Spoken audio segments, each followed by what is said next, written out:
A chance encounter. It was a chilly November afternoon in Chicago, with the air tinged by the fading colors of autumn. The skyline stretched above, an array of glass and steel towering over the bustling streets below. Michigan Avenue, known for its high-end shops and the constant rush of pedestrians, seemed even more alive today. The cool breeze whisked through the air, scattering fallen leaves across the pavement as people hurried along, eager to reach their destinations. Among the crowd was Donald Trump, dressed in a tailored blue-black coat, his signature red tie contrasting with the muted tones of the city. He was in town for a business meeting, but for a moment, he decided to forego the usual limo ride back to his hotel in favor of a walk. The crisp air and the vibrant energy of Chicago had always appealed to him, and today, he was in the mood to take in the sights and sounds of the city. He had grown used to the frenetic pace of urban life, but there was something uniquely invigorating about Chicago. As he walked down the bustling avenue, he noticed the variety of people that filled the streets. Tourists snapping photos, locals rushing to and from work, street vendors offering hot coffee to warm up the hands of the passing crowd. All of it blended together in a kind of orchestrated chaos. But then, something caught his attention. Something was out of place. Near the corner of Michigan Avenue and Millennium Park, just outside a cafe, a woman was sitting on the sidewalk. She was hunched over, her back slightly curled in a way that made her seem smaller than she truly was. Her clothes were old and tattered, far removed from the polished, designer ensembles that defined the chic image of Chicago's Michigan Avenue. She wore a coat that had once been a shade of dark blue, but had long since faded, and her boots were scuffed and worn down. She clutched a cardboard sign in her hands that read, "Veteran in Need. Please help." It was the eyes that stopped Trump. He had seen many things in his life: luxurious parties, rallies filled with thousands of people, the glaring lights of television cameras. But these eyes were different. There was something haunting about them. They were tired and weary, a lifetime of hardship reflected in their deep, dark gaze. For a moment, time seemed to slow as Trump stood on the sidewalk, watching her. The usual noise of the city, the hum of traffic, the chatter of people walking by, all faded into the background. There was a certain stillness that surrounded this woman, a stillness that was unusual for a place like Chicago. For a moment, he hesitated. The crowds were bustling around him, some walking past the woman without giving her a second glance, others dropping $1 or $2 into the can she had set on the ground next to her. But Trump felt a pull, a sense that he needed to do something. He had always prided himself on his business instincts, but this moment wasn't about business. It wasn't about politics or power. It was about something deeper, something more personal. Ignoring the fast-moving crowd, Trump walked slowly towards the woman. The curious glances from passers-by followed him as he made his way through the sea of people. When he reached her, he paused for a second, taking in the full picture of her plight. The wind rustled her ragged coat, and she looked up, startled. Her eyes met his, and for a brief moment, it was as though the world had narrowed to just the two of them. "Ma'am," Trump said, his voice gentle yet commanding. "What's your name?" The woman blinked, clearly taken aback by the sudden attention.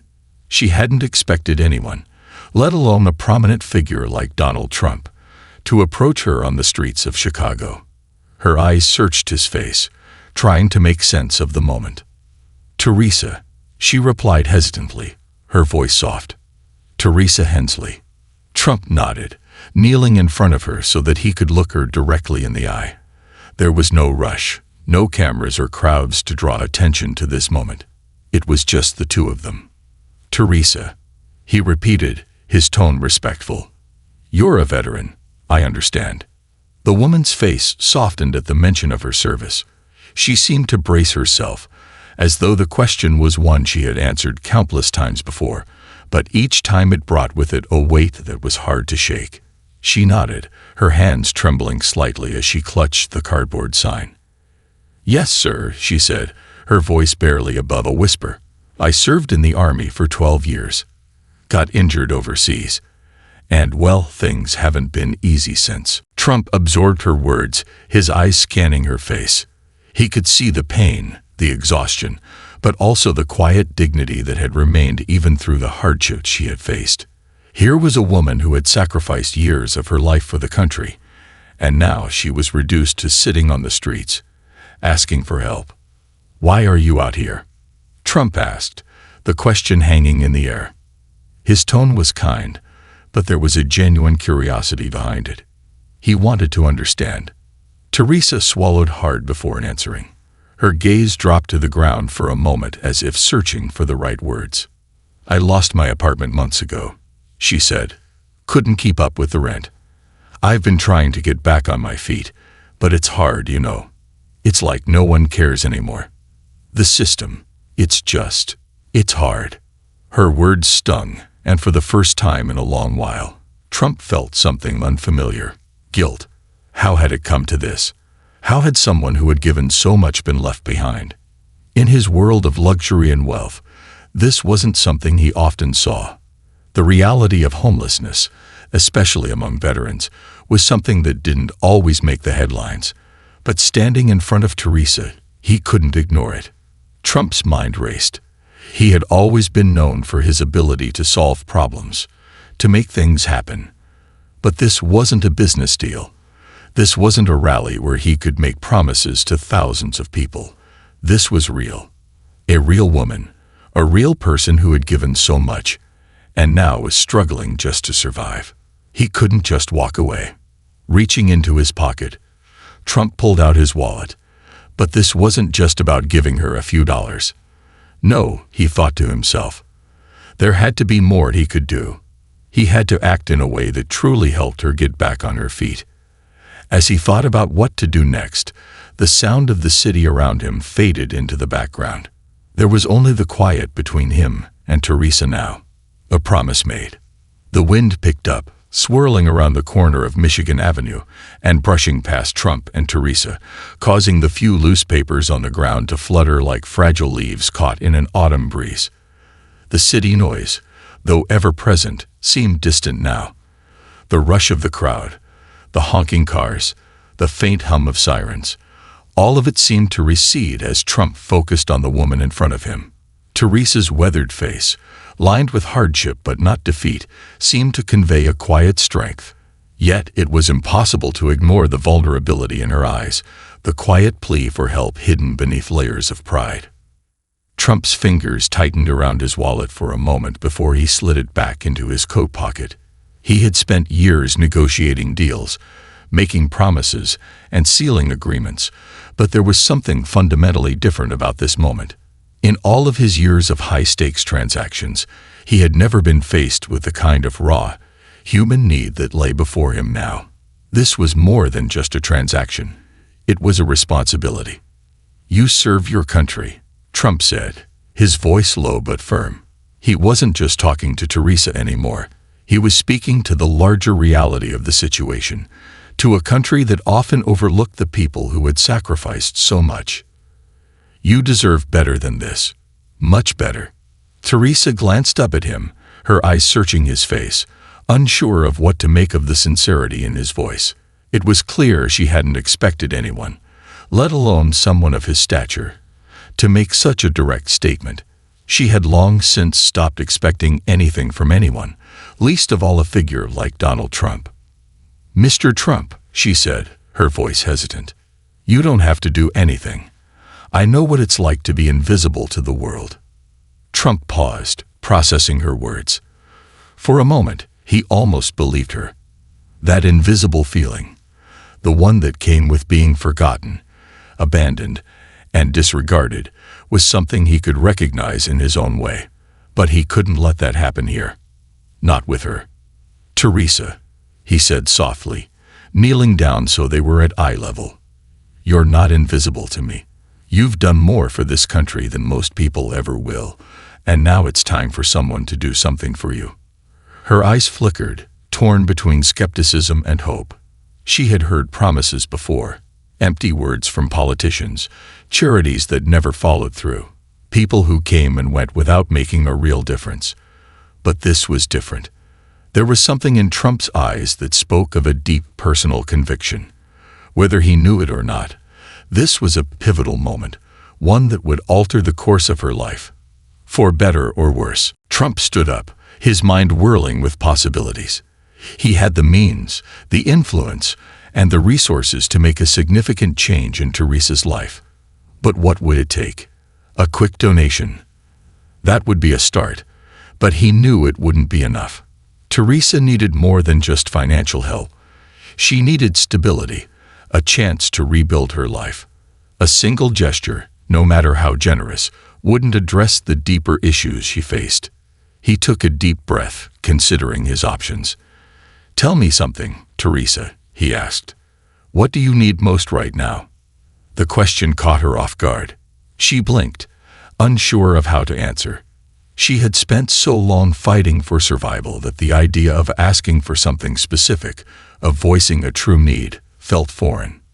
I just want a chance," she said slowly, her voice shaky as she spoke. "A place to stay, some steady work, and maybe to be seen again, to not feel like I'm invisible anymore." Trump nodded, absorbing her words carefully. He had heard plenty of people speak about homelessness, about the systemic issues that left so many like Teresa struggling. But he understood something now that he hadn't fully grasped before. Homelessness wasn't just about a lack of shelter. It was about the feeling of being forgotten, discarded, and overlooked. It was a feeling that stripped away more than just basic needs. It stripped away dignity and hope. He didn't know what his next move would be. He had his own ideas, his own plans for the future, but in that moment, none of it mattered. He had to act, and he had to act fast. The city was full of people in need, and he could only help so many. But today, standing before Teresa, he knew that he had to make sure she wasn't just another face in the crowd. "All right," Trump said, his voice resolute. "I can help with that. I'm going to make sure you have a place to stay tonight. But that's just the beginning. We're going to get you back on your feet, Teresa. We're going to make sure you're seen." Teresa's mouth parted in surprise. She blinked at him as if waiting for the punchline. But there was no joke here. Trump wasn't making promises for the cameras. There were no reporters lurking in the background to capture the moment. This wasn't a publicity stunt. This was a real offer, and for the first time in a long while, Teresa felt a spark of something she hadn't felt in months. Hope. "You don't have to," she began, but Trump raised a hand, cutting her off. "I know I don't have to," he said firmly, "but I want to. I've seen too many people like you get overlooked, and it's time someone stepped up. I'm not going to let you slip through the cracks." The sincerity in his voice hit Teresa harder than anything else. She had been living on the streets for months, fighting for every scrap of dignity she had left. She had been passed over by society, ignored by the very system she had once fought to defend. But now, here was someone telling her she mattered, that she wasn't invisible. Trump pulled out his phone and began to make a call. Teresa watched him, her heart racing with a mixture of disbelief and cautious hope. He was serious. He was going to make sure that something changed. For her. "I'm going to arrange something for you," Trump said as he spoke into the phone. "You'll have a place to stay tonight, and we'll start making real plans tomorrow. I'll personally see to it." Teresa sat there, the weight of his words slowly sinking in. She couldn't quite believe it. For so long, she had been invisible, a forgotten soldier with no one to turn to. And now, in the midst of the crowded streets of Chicago, in the middle of her darkest hour, she had a chance. A real chance. As Trump hung up the phone, he turned back to her. "You're going to get the help you deserve, Teresa," he said with finality. "And it's going to happen now." Teresa couldn't speak for a moment. Her throat tightened, and the tears that had been held at bay for so long began to well up in her eyes. But she held them back. She wasn't going to cry in front of him. Not yet. Instead, she nodded, her voice trembling as she spoke. "Thank you," she whispered, barely able to believe what was happening. "Thank you so much." Trump smiled, though it was a smile tempered by the knowledge that the real work was just beginning. The city around them had returned to its frenetic pace, but for Teresa, the world had just shifted. As Trump watched Teresa's reaction, he felt a stirring of something he hadn't expected, a deep sense of purpose. It wasn't often that he felt this connected to a situation, especially one so personal. Over the years, he had built his empire on deals and strategy, on building and acquiring. But today, in the midst of this cold November afternoon, he had realized something much more fundamental. That true success wasn't measured in wealth or status, but in the ability to make a tangible, lasting difference in someone's life. Teresa was proof of that. The wind blew stronger, rattling the trees near Millennium Park, but for the first time in a while, Trump didn't feel the cold. His thoughts were consumed by what he could do next. He couldn't just stop at providing Teresa with a temporary place to stay. It wasn't enough to simply give her a roof for the night. What she needed was a way out of the vicious cycle she had been caught in for months, if not years. Trump had dealt with all kinds of people in his life: ambitious business partners, powerful politicians, celebrities, and each encounter had its own dynamics, its own game to play. But this was different. This wasn't a game. Teresa wasn't someone to impress, and she wasn't someone he could manipulate for personal gain. No, this was about humanity, pure and simple. It was about righting a wrong, even if that wrong was part of a much larger, broken system. "I'll be back in a moment," Trump said to Teresa, giving her a nod before stepping away, his phone already in hand. He walked a few steps down the street, away from the bustling crowd, toward a quieter area near a small cafe, where he could make some quick calls in private. Teresa watched him, still processing what had just happened. A few people on the sidewalk continued walking by, oblivious to the exchange that had just unfolded. But Teresa was no longer one of them. She was no longer invisible. As Trump made his calls, he spoke quickly but clearly. His tone was no nonsense, but there was an undercurrent of something more: urgency, perhaps, or even a quiet conviction that he had not known he possessed until now. He was working behind the scenes, orchestrating a plan that would help Teresa get back on her feet. He wasn't just offering her temporary relief, he was setting the stage for a long-term solution. By the time he returned to where Teresa sat, he had arranged a place for her to stay that night, at a small but comfortable apartment that one of his associates owned in the city. It wasn't much, but it would offer her a safe haven for the time being. That, he knew, would be the first step in a larger plan. Trump knelt down in front of Teresa again, his expression focused and calm. "I've arranged a place for you to stay tonight," he said, offering her a reassuring smile. "You won't have to sleep on the streets anymore. Not tonight, and not tomorrow either." Teresa's face softened with relief, though the weight of the situation still lingered. "Thank you," she whispered again, her voice filled with gratitude. But there was more on her mind. "I don't know how I can ever repay you for this." Trump raised a hand, cutting her off gently. "You don't owe me anything," he said. "This is about you getting the chance you deserve. I want to help you get back on your feet, and that's what we're going to do." Teresa was still processing his words when Trump's assistant arrived, a sharp-eyed young woman who had been briefed about the situation.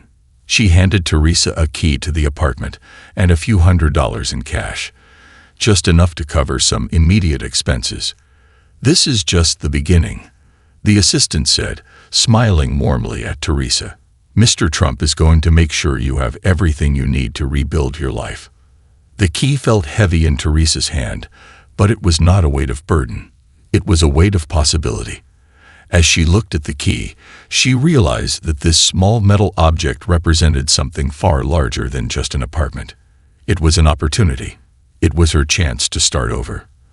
For the first time in a long time, she felt like she had a future. "Thank you," Teresa said, looking from Trump to his assistant. Her voice was a mixture of awe and disbelief. It wasn't just the apartment or the money. It was the realization that someone cared. Someone who could make a difference had seen her. She wasn't invisible anymore. Trump stood up, adjusting his coat, and glancing around as the sounds of the city continued to swirl around them. It was a stark contrast to the quiet moment they had just shared.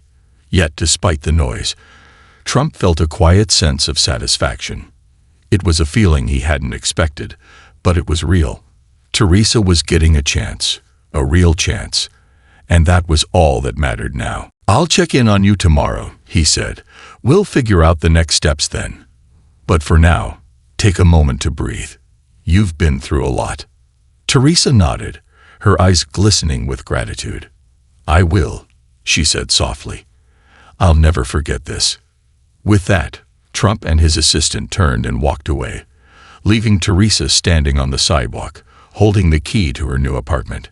She felt a strange sense of peace settle over her, but it wasn't just about the material help she had received. It was about the dignity that had been restored to her. She wasn't just a veteran anymore. She was a person, worthy of help, worthy of a future. As she walked toward her new home, the wind that had once seemed so cold now felt less harsh.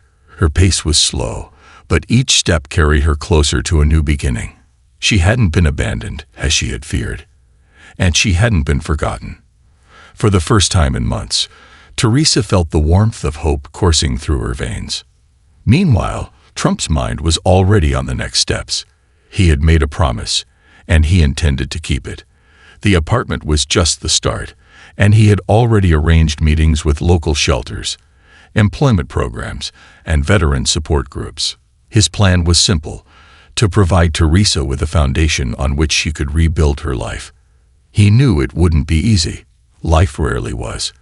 But he also knew that, with the right support, Teresa could overcome the obstacles that had kept her trapped for so long. As the evening settled over the city, with the twinkling lights of Chicago flickering in the distance, Trump felt a rare sense of peace. He had made a difference today, not with a policy, not with a speech, but with a single, simple act of kindness. And for once, he felt certain that this was the most important thing he had ever done.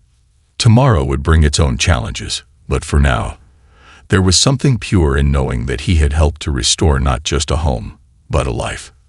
The road ahead. The sun dipped lower on the horizon, casting long shadows across the streets of Chicago. It was a city that never slept, yet for Teresa, this night felt different. It felt like the first time in months that she could sleep without fear, without the gnawing worry of what the next day would bring.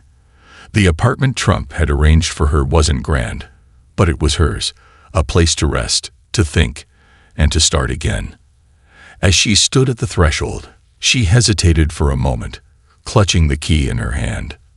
For so long, the idea of a home had felt like an unattainable dream, a luxury she had lost when the walls of her old life came crumbling down. But now, here she was, standing in front of a door that would open up to a new chapter. Inside the small, cozy apartment, the warmth hit her instantly. It was a stark contrast to the harshness of the streets. The bed was neatly made, and a small table sat by the window with a vase of fresh flowers. There was a sense of care in the space, a thoughtful attention to detail that Teresa hadn't expected. It felt like someone had prepared this place for her, not as a temporary fix, but as a genuine opportunity to start over. And that's exactly what she intended to do. Teresa closed the door behind her, locking it with the key in her hand. She took a deep breath, the air in the apartment different from the stale, damp air of the streets. The quiet was a relief, a reprieve from the constant noise of the city. For the first time in a long while, she allowed herself a moment of peace. She sat down on the bed, feeling the softness of the sheets beneath her and taking in the simple luxury of having her own space.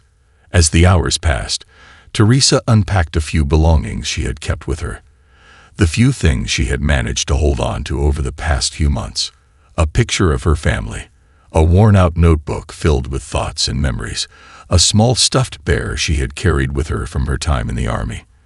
These small items were pieces of her past, fragments of a life she had almost lost. They reminded her of who she was before everything fell apart. But as much as she wanted to linger in this newfound comfort, Teresa knew that her journey was far from over. This apartment wasn't a solution. It was a beginning. It was the foundation on which she would rebuild her life. The reality was, she had a long road ahead of her, and she wasn't sure where that road would take her. Would she find steady work? Would she be able to leave behind the ghosts of her past, the trauma of war, the loss of her career, the shame of being homeless? These questions hovered over her like a dark cloud, but for the first time in a long time, they didn't feel like insurmountable obstacles. They felt like challenges, difficult, yes, but not impossible. The next morning, Teresa awoke to a city still buzzing outside her window, but the apartment felt like a sanctuary from it all.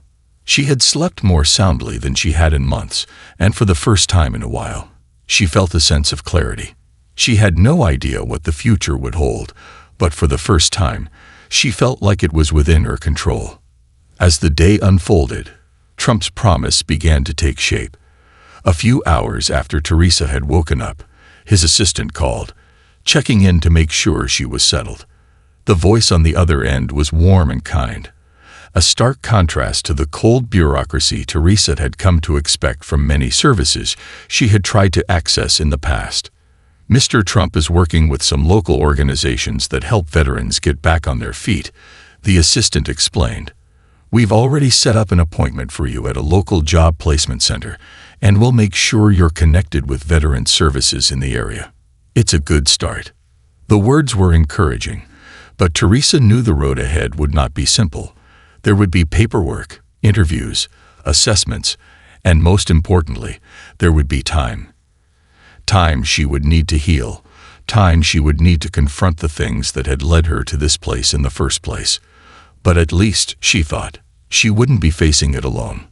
The first few weeks in her new apartment were a mix of emotions.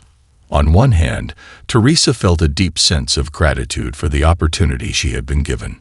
The apartment was a godsend, a place where she could sleep without fear of being attacked or turned away.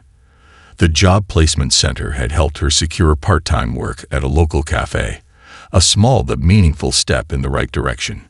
She was meeting people, some who understood what she had been through and others who didn't. But every conversation, every interaction, was a piece of the puzzle, slowly putting her life back together. On the other hand, the weight of her past often felt overwhelming.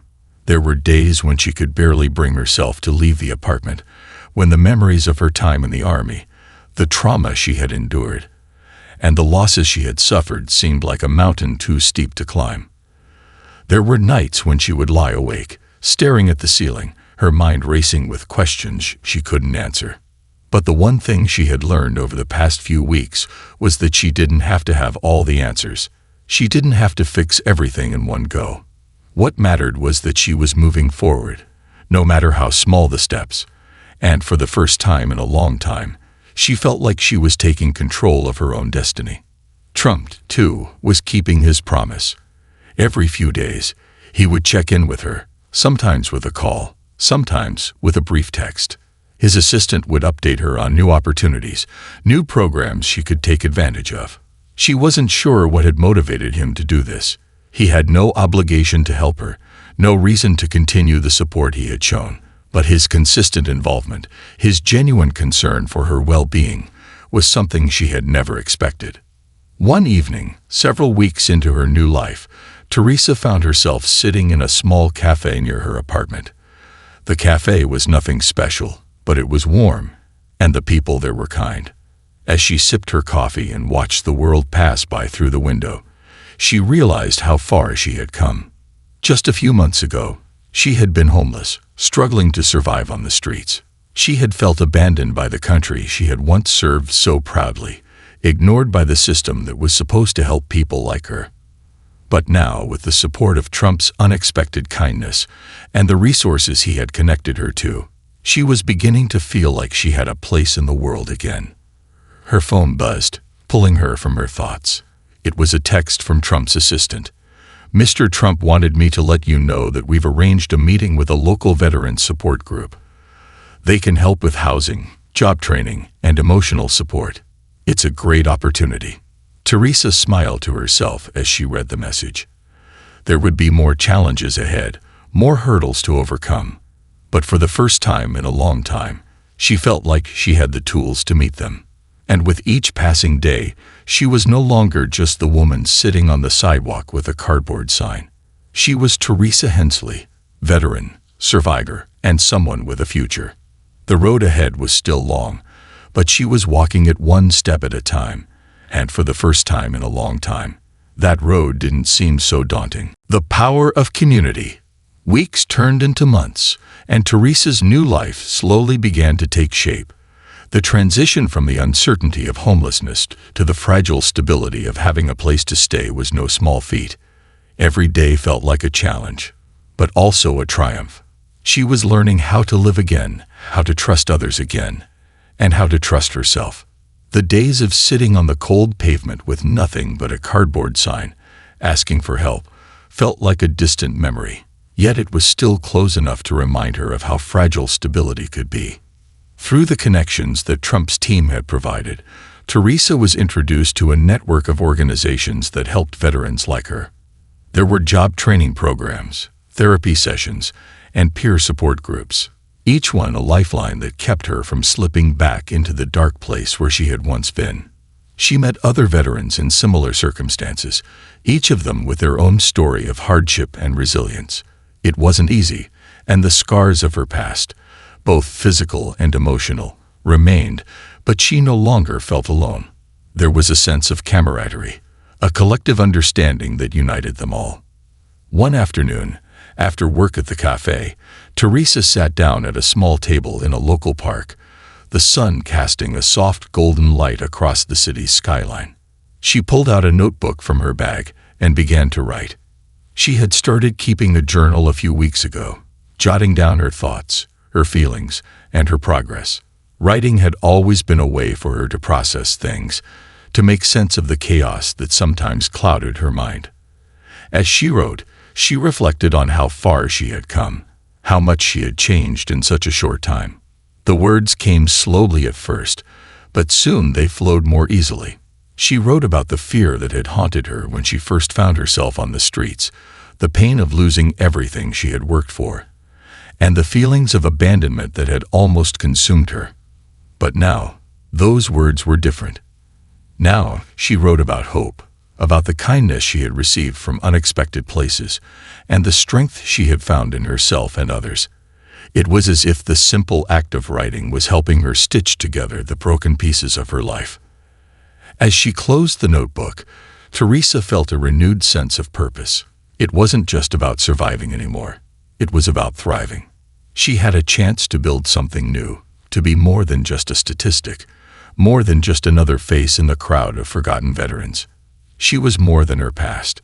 She had learned to see herself not as a victim, but as a warrior who had fought through battles both on and off the battlefield. She was ready to take on whatever challenges came next. Trump had kept his word, but it wasn't just the resources or the connections that had made a difference. It was the sense of empowerment that had come with it. He had given her the tools to take control of her life again, and now it was up to her to use them. The journey wasn't over, but with each passing day, it became more clear that the life she had once thought was lost forever was still within her reach.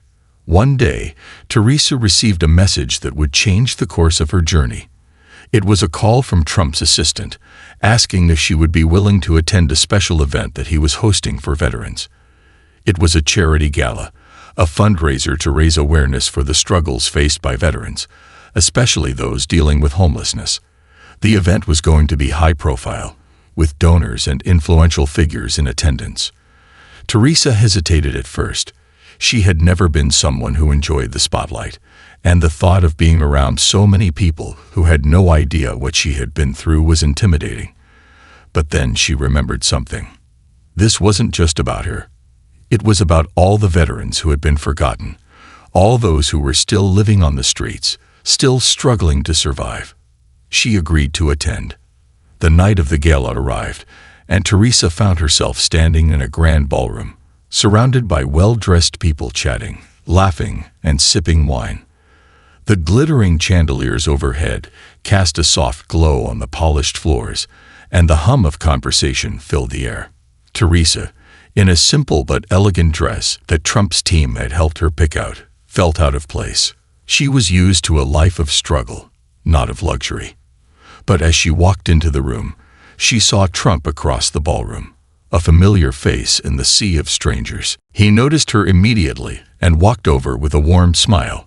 "Teresa," he said, his voice friendly and reassuring. "I'm glad you could make it. You look fantastic." Teresa smiled awkwardly, feeling a little overwhelmed by the grandeur of the event. "Thank you," she said. "I wasn't sure I belonged here." "Nonsense," Trump replied with a chuckle. "You belong here as much as anyone. You've earned your place. This event is for people like you, people who've served, who've given so much, and who deserve a chance to rebuild."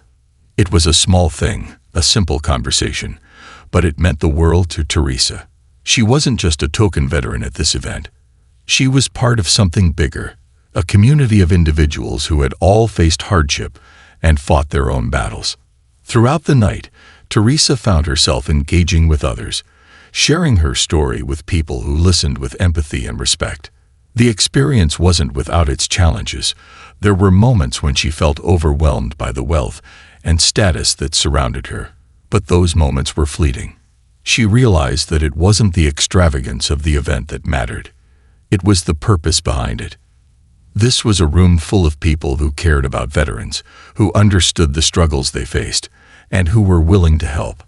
It was a powerful reminder that there was more to life than the struggle. There was community. There was support. At the end of the evening, Trump took the stage to deliver a speech.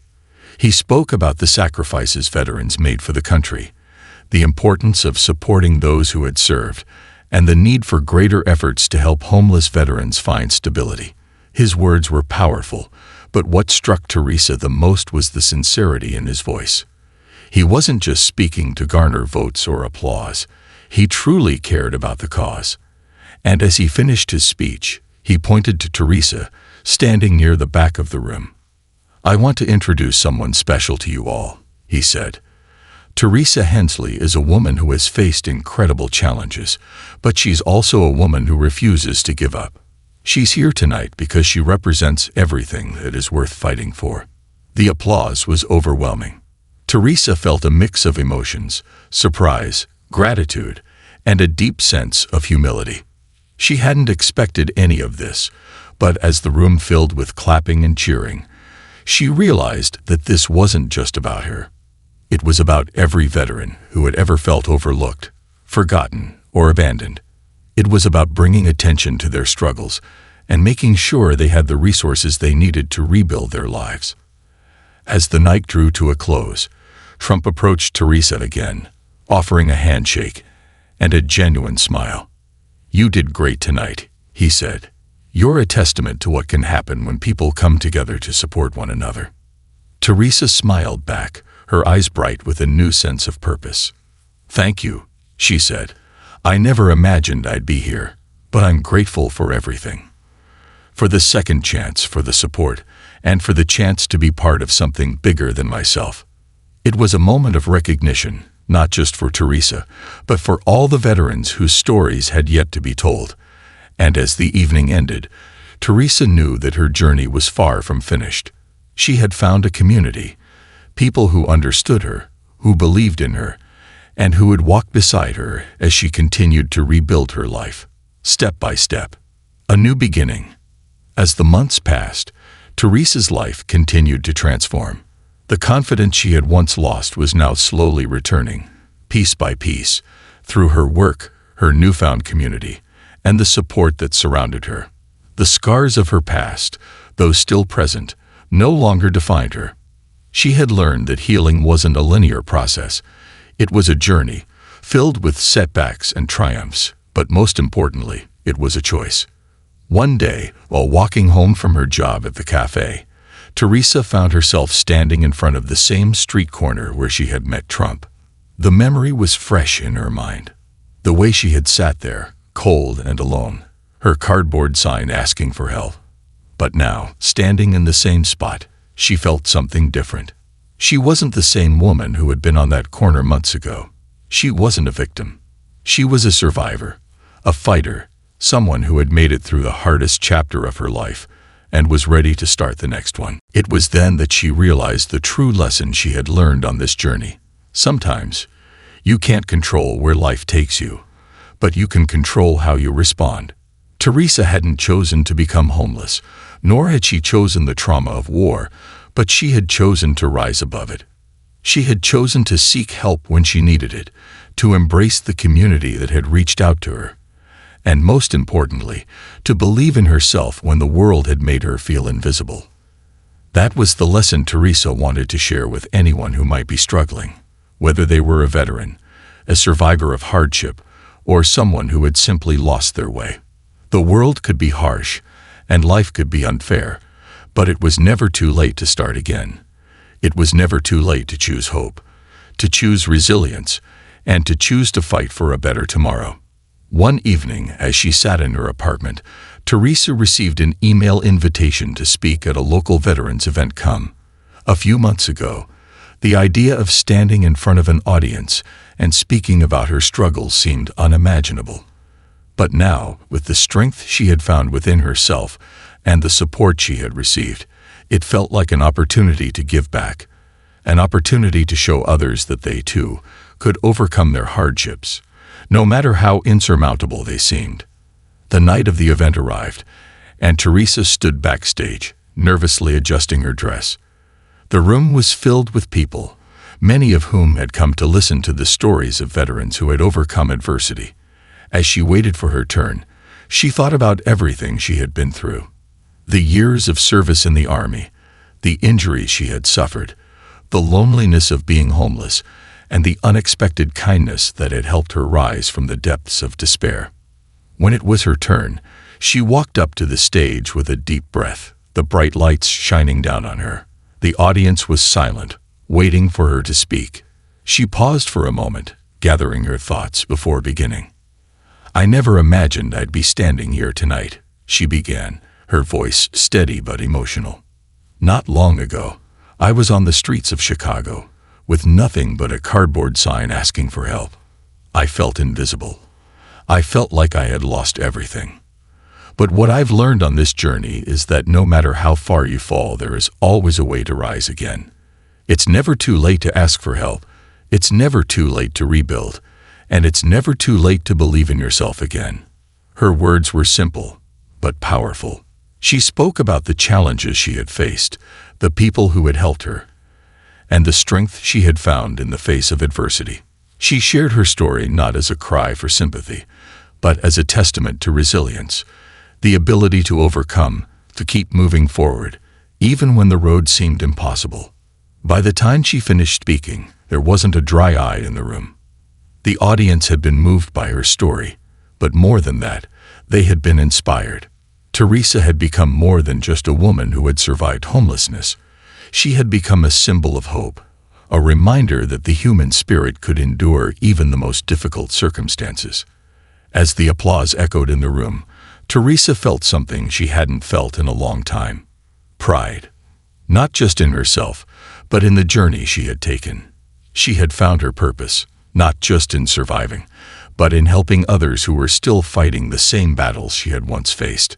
The road ahead was still long, but now she was walking it with a clear sense of direction.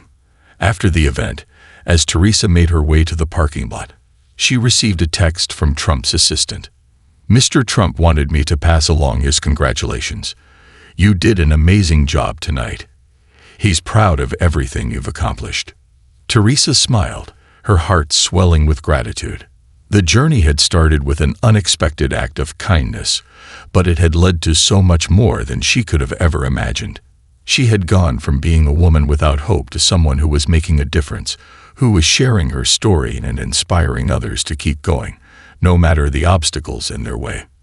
As Teresa drove home that night, she thought about all the veterans who still needed help, who still felt abandoned by the system. She knew that there was still much to be done, but she also knew that together, with the right support, change was possible. And now, she was part of that change. The moral of Teresa's story was simple yet profound. No matter where you are in life, no matter how dark the days may seem, There is always a way to rise. The road to healing may be long and difficult, but with help, perseverance, and belief in oneself, it is possible to rebuild, to find hope, and to live a life of purpose once again. Teresa had learned that the most important thing wasn't how you started, but how you chose to continue. And with that realization, she knew that the future was hers to shape one step at a time.